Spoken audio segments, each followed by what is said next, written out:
What's up, everybody? In this episode, I'm with Josh from way out in the UK from Startup Active, and today we're going to be talking about websites, what most people are doing wrong, and how you can start doing it right, like the best in the business. If you own a gym or you need a gym, this is your guy. My name's Mike, and I help fitness studios that are ready to take action, work hard, and grow their studios. In this very saturated industry, there's tons of competition, but the opportunities are incredible. We'll cover the most common challenges in the fitness world and invite guests in the show that have learned to overcome them and share their strategies with you. This is the GSD Show. All right, what's up, everybody? I'm Mike Arce, and welcome back to another episode of the GSD Show, a special episode. Josh, welcome to the show. Cheers, buddy. Really appreciate it. Glad to be here. So, Josh, how many people have you developed websites for just in the fitness business? Just in the fitness business, well, I think we were coming up to about 1,000 at the moment, and that's over the last 5 years. So 1,000. 1,000 websites for people in the fitness industry, so you kind of know what you're doing. I'd say so. I'd like to say so. Well, you're definitely recognized by other people in the industry like me that obviously know the other vendors and know the other people in the space, and you've got to be one of the top 3 people in web design when it comes to the fitness industry and most websites done for people within that industry. So congrats on an awesome milestone for you too. And what we want to talk about in this episode is that main process that you've just done 1,000 times, right? And all the things that you've learned from the first website you've built and all the optimizations you've done, things that have worked, things that have not worked, all the way into the websites that you now build today, the way that you do it, because you know that this is the way that you believe it converts the most traffic into leads. Exactly. Sound good? Sounds perfect. All right, great. So before we get started with all the things people are doing right, let's start by talking about the 3 biggest mistakes, right? Because you and I talked a little bit before, and you said there's 3 really big mistakes that fit pros make before they even get started online. So let's actually kick off with that. Can you share those with us? Yeah, of course. Yeah. So before anyone gets started, everybody talks about getting a website. I need a website, but there's little or no planning goes into like a lot of people's situations, especially when it comes to their business. One thing which I find really important, and with fitness professionals especially, is not actually having a value on their time. For people that are busy all the time, they're up early, they're doing split shifts, that time is of the essence, yet they still feel like taking on the challenge of building the perfect website, and a website that's actually going to work for their business is something that they can actually just sort of fit in. So we often find with a lot of the consultations that we take on that people are just, they take on something which they physically can't do. Just like I'm not an accountant when it comes to doing my accounts. I just get my accountant to do it. And unfortunately, that's not how a lot of people think. They think our website can be done in a matter of hours. You don't need to be a specialist in it. So basically, step one, if you're not a web designer, you've never designed websites before that have actually proven to be successful for your business, don't build your own website and get somebody that knows what they're doing, right? That's it. Okay. Exactly. Does that kind of fall in the same category of, I think my little niece can do it for me. She's kind of techie. Or my family friend or my sister or something like that. And My- it's 6 months down the line. Yeah, my neighbor's on spring break and she's got nothing to do. And I told her if I give her $100 and some beer, she'd do it for me. Exactly. All right. So mistake number 1, don't do your own website unless you know what you're doing. And what that means is not the code and the graphics and being able to put it together and make it look good, but you know what you're doing in regards to, I know how to make this thing a profitable tool. I know how to actually make it turn visitors into leads, right? Exactly, yeah, All right. business tool. And that sort of leads on to the next basic topic, and that's your customer's sort of avatar.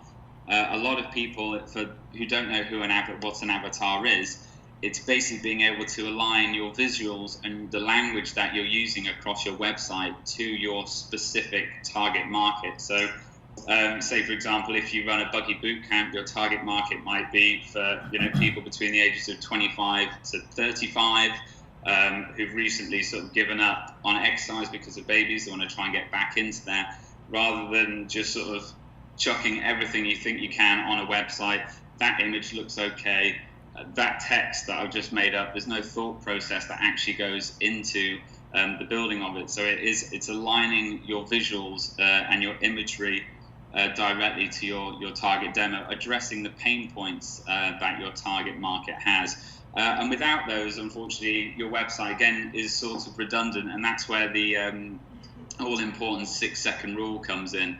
You know, if somebody's browsing through your website or just online, they type in personal training, Arizona or wherever, if they land on your website, you know, you've got to try and connect to your audience within, 6 seconds, 6 to 10 seconds. And if they don't feel like they're in the right place, then they're not going to stay, and they're just going to go to the next one down, or they're going to continue to look further.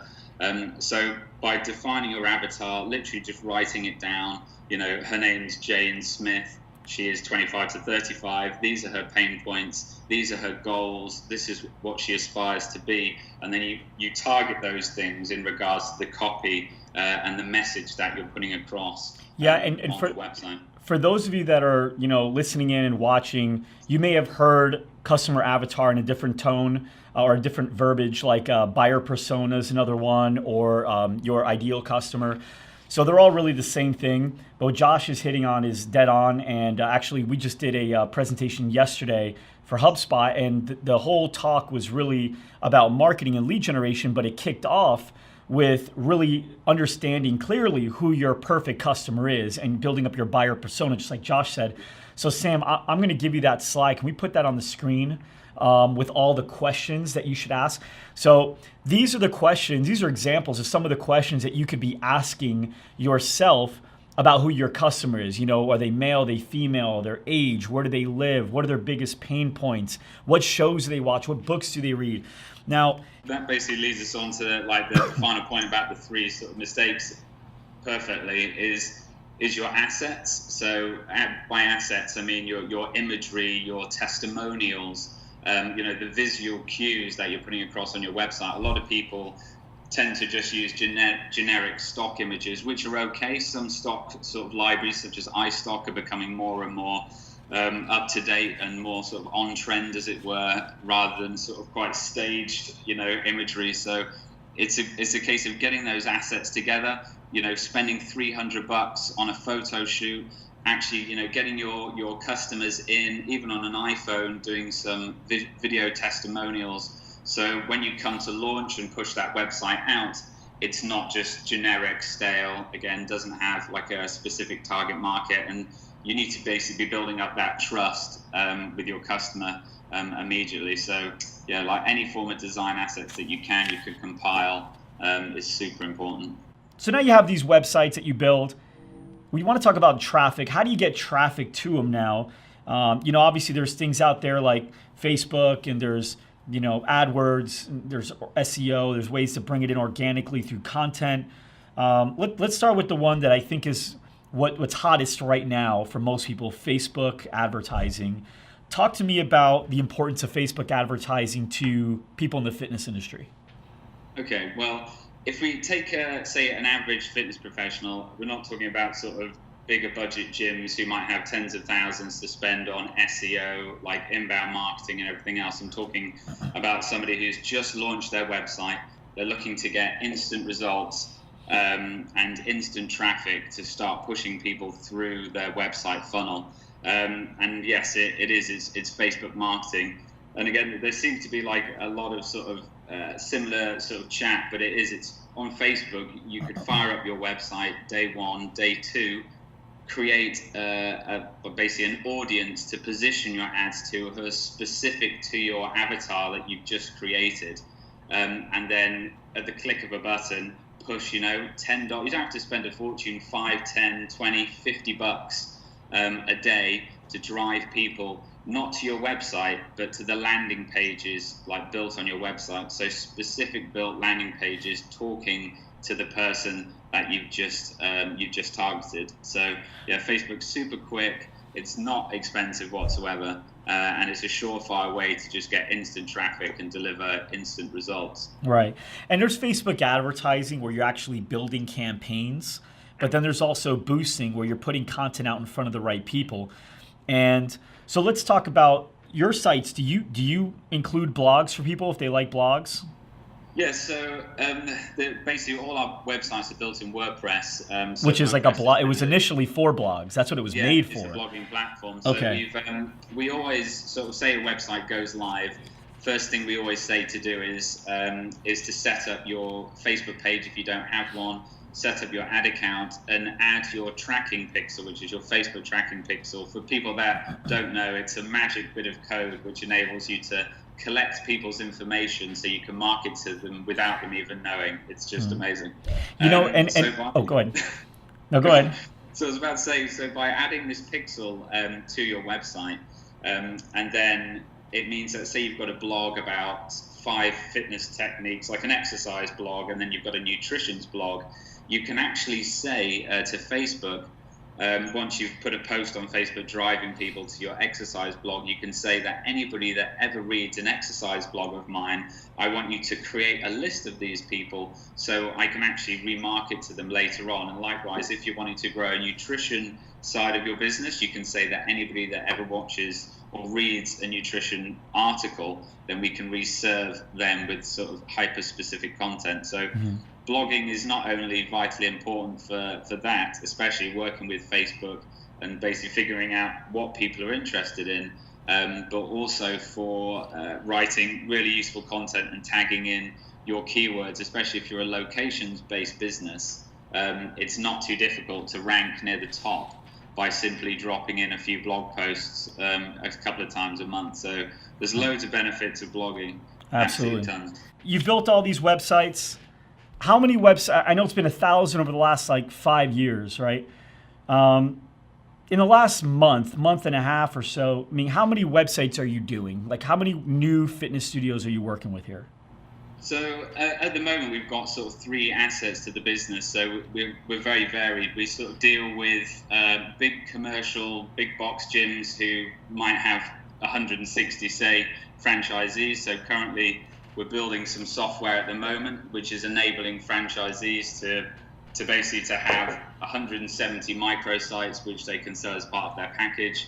We're selling websites to people that have just graduated or just about to graduate, and then we're selling, helping people that have got sort of 1 or 2 members of staff and have just started out in their facility. So at any one time, I'd say we've probably got about sort of 30, 40 projects on the go. So it's literally non-stop, but exciting. Awesome. You shared some great stats with me because obviously when you work with as many websites as you have, you start to collect data really fast and start to catch patterns, right? So when it comes to visitors on your website, how much time do you have to capture their attention before they kind of move on? So it's about 6 to 10 seconds, and this competition in the fitness industry is so high, and it's all about connecting to your target market, as we keep on saying, having a really strong headline and impactful image to grab somebody's attention. So it really isn't that long, especially when people are used to the Pinterest style, scrolling, infinite scrolling. So you've just got to grab it fast. And that's everything now. Facebook does that. Twitter does that. Instagram does that. That's basically what people want, just quick bites fast, right? Now, one of the things we talked about, obviously we talked about retargeting, getting them back to the website. Why is it so important to get back to the website? You gave me a great stat about, the conversions on second, third visits. Yeah. So 97% of the people that come to your website off that initial blog post aren't going to be ready to buy if you're just driving people to the homepage. So it's super important to getting those customers back.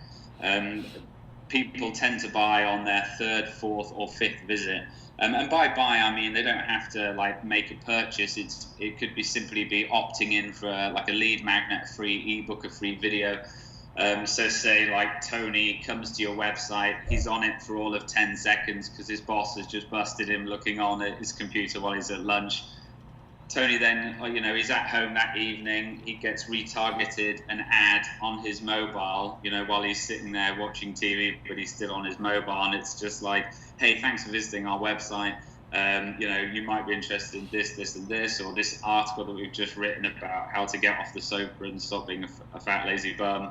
Right. You click that, you go back to the website, and then you serve that guy a specific lead magnet, which is a free download, a free video on how to get your ass off the sofa and become more mobile. So it all ties together. But yeah, people just aren't ready to buy. They need to build up that trust with you first before committing to giving you any sort of contact details and getting them into your sales funnel. So 97% of first-time visitors to a website aren't ready to opt in or make a purchase. Now, you said when you get them back on the second and third visit, there's a 70% increase in web conversions, right? That's it. Yeah. So the goal is to bring them back, and that's just retargeting again, right? Getting them back in there, getting them on your email list, and then just getting them linking back to the website, because you know that as long as you keep them coming back, the chances of them opting in scale up exponentially, which is great.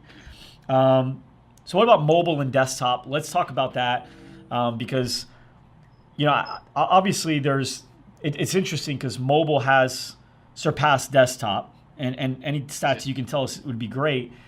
But it's not that desktop is going away. Usage on desktop has also gone up. It's going like this, mobile and desktop. So mobile is going up faster than desktop is going up, but usage on desktop is still higher than it was 3 years ago. So when we talk about mobile, though, considering it's now past it, how does that play into your decision-making process on building a website, and what are some things you need to pay attention to? So we call it in the industry, mobile first design. So it's actually reverse engineering a website rather than starting a desktop. You start on mobile and build out. So really quick before you say that, I got to ask a question. When I say mobile, is it as cool as when you say mobile to me? Mobile. Like when you say mobile, I'm like, that sounds pretty cool. Maybe I should start saying mobile. When I say mobile, are you like, wow, that's a pretty cool way to say mobile? Or is it no? Damn it. America is just not interesting. Every other country is just like, that's so cool. What's the word that the guy in Apple says? Aluminium? For aluminum? Yeah. Aluminium. Aluminium. I wonder if when we say aluminum, is he like just idiot? All right, so go ahead. You call it mobile first, so let's go on from there. Mobile first. So mobile first design. And to put that into context, the amount of time, everybody listening to the show or watching the video probably spends per day. I think it's up to like 15 or 20 minutes the average person now spends on Facebook, like per day, which is just crazy. And pretty much 90-something% of that is all on the mobile. Same with Instagram, YouTube, and all the rest of it. So when you look at potential traffic sources for your website and the places that you're going to be marketing, mainly probably Facebook and Instagram, and if you're into video, YouTube. So if you're thinking about targeting these people on these specific platforms, these people aren't going to go see an ad, shut their phone down, go to their desktop, type in the URL and find you that way. They're just going to simply transition straight from the platform that they're using over to your website. And it's as simple as that, really. If the people that you're trying to target live on mobile, then you need to be addressing that situation with your website. And that means, I'll sort of go back, a lot of people with their website, quite often, especially with long form sales copy and all that sort of stuff, you've got some web pages that might be like 5,000 pixels long, like some absolute monsters. And to condense that into a mobile, you could imagine you'd just be scrolling with infinite text forever. So not only do you need to think about the elements of your website, like how does the navigation stack down, but also about addressing the content, like what within your website could be streamlined. Could you make your long form sales copy into a video? And it's really about addressing like absolutely everything, and especially with email opt-ins as well. Nobody wants to be filling in first name, last name, email, telephone number, address, question. They're on a mobile, they just want to be doing something simple. So it really is about addressing it almost as a separate website to your desktop. You know what? I got a question for you. Let me know what you think about this. Maybe this could be a really cool thing we can do for everyone listening and watching. Would you be open to coming back and doing another episode with us in which anyone that decides they want to do this, let's say we take 10 websites, people in the fitness industry that are bold enough, that are confident enough to send us their sites, and they're also open-minded enough to have you pick it apart and tell them what they could be doing better, how they could be doing it better. Would you be open to doing an episode like that with us? Yeah, it sounds perfect. That'd be pretty cool, huh? And we could just do a screen share, show the site, and then that'd be awesome. Okay, so let's make that what we'll do. So anybody that's listening, anybody that's watching, if you'd like Josh here to be able to look at your screen and be able to actually go through it with you, we'll actually just have these sites submitted to us, and we'll pick them apart. And we won't be mean to you, so don't worry. We're not going to be like, this guy's an idiot. His niece must have done it for sure. You know, we're gonna do this positively, and the ultimate goal of this is to deliver positive, constructive feedback, so that you can go back and make some of these changes and be more successful with your website. That'd be pretty cool.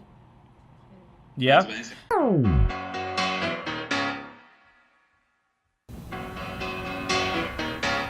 Hey there. If you want to be one of the 10 people that we choose for Josh's next episode, so we can take a look at your website and totally break it down and be able to provide you with constructive criticism so you can make the appropriate changes to be able to get the most out of your traffic and turn them into paying leads, then go to thegsdshow.com/E049. That's thegsdshow.com/E049. We'll be able to take a look at it. We'll take all the submissions that come in. We'll pick our favorite 10, and you'll see it all in a 20 to 30-minute episode with Josh again, coming soon. Thanks. Have a great day. I think something which we didn't mention, which I think is super important. I know I mentioned landing pages briefly when we were talking about Facebook and tracking pixels and reserving ads and that sort of thing. So for those people that don't know what a basic website funnel is, or what a landing page is, I just thought we could just quickly talk about that. So yeah, let's do it. Everybody knows they've got let's take a standard website, for example. You've got a home page, there's an about page, you've got a services page, a contact page, a blog testimonials, page. Yeah, just very, very sort of generic stuff. So when you're sort of serving somebody like an ad, or whether you've actually got a call to action on your website to drive someone somewhere. So let's say in your website header, it's like, get the 5 instant tips to lose belly fat in the next 60 days or less, or something like that. And you've got this button. So with this button, you can basically click the button, and then you get taken to a page specific to that offer. By that I mean you've taken out the navigation of the website. The imagery on that page is specific to the offer that you're sort of trying to put across, all the copy, and there's nothing other than what you're trying to get them to do, which is opt in to that lead magnet or video series or consultation. There'll be a big polar opposite color button, which they can't miss. And it's the same with when you're marketing on Facebook. You don't want to be driving traffic necessarily to your homepage, especially if you're retargeting people. You want to be sending them to specific, unique pages that live within your website, so you can track them as well. But that's when you start seeing the 70% increase in conversion rates. And there's all sorts of other crazy stuff which we can talk about sales sort of funnels and website funnels. So someone would go from your homepage to your ebook download page. They download the ebook, and then instead of then landing them back on the homepage, you might try and upsell them and say, hey, while you're here, I know you've already downloaded this ebook on such and such. Why not come down for a consultation, and then take their name and email from the first form and automatically add it to the second form. So the only other additional piece of information you're asking for is a telephone number. And then that's a really easy opt-in for them. Then you basically they submit, and then lastly they go to a thank you page, and that thank you page might just literally be a video in the middle of a page, nothing else, just thanking them for basically opting in and almost pre-framing what's about to come. So you're now going to be getting an email from me in the next couple of seconds. All I need you to do is like click the link and fill out this additional information.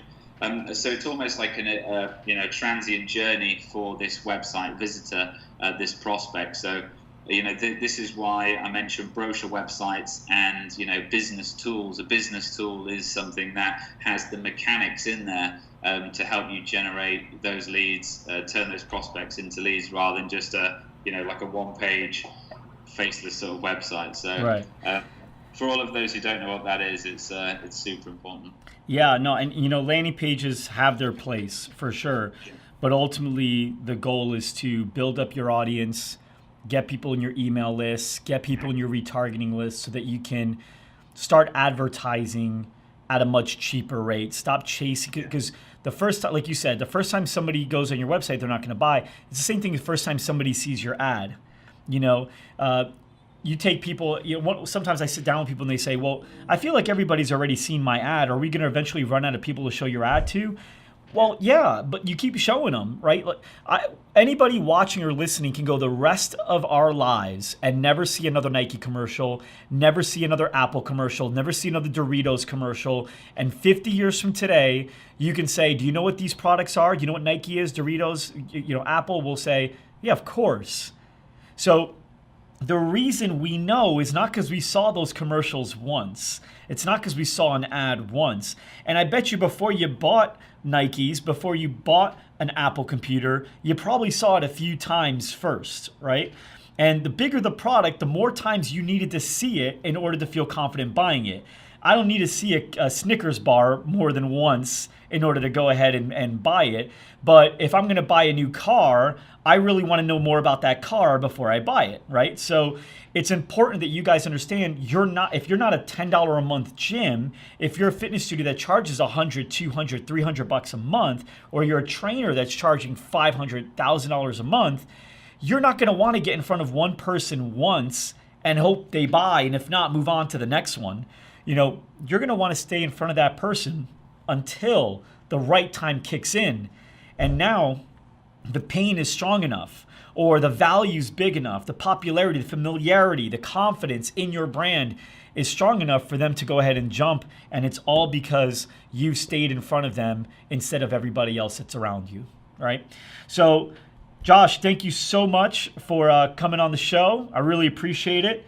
And I'm going to learn how to speak like you. I'm going to watch this episode 100 times. Yeah. And I'm going to be like, mobile. I got to do it, man. It's so cool. All right. Well, thanks again, man. You've been awesome. And I'm looking forward to catching up with you again. Maybe like episode 60, we'll do it. And then we can go ahead and have these episodes or these websites submitted. You can pick them apart with me, okay? Cool. Sounds good, Mike. All right, man. You have a great rest of your day, and see you next time. Cheers, buddy. Thanks so much for joining us today. If you like this episode, then subscribe to our podcast on iTunes or Stitcher and to our YouTube channel to never miss an episode. You can get all the links by going to thegsdshow.com. Thanks, and see you next time.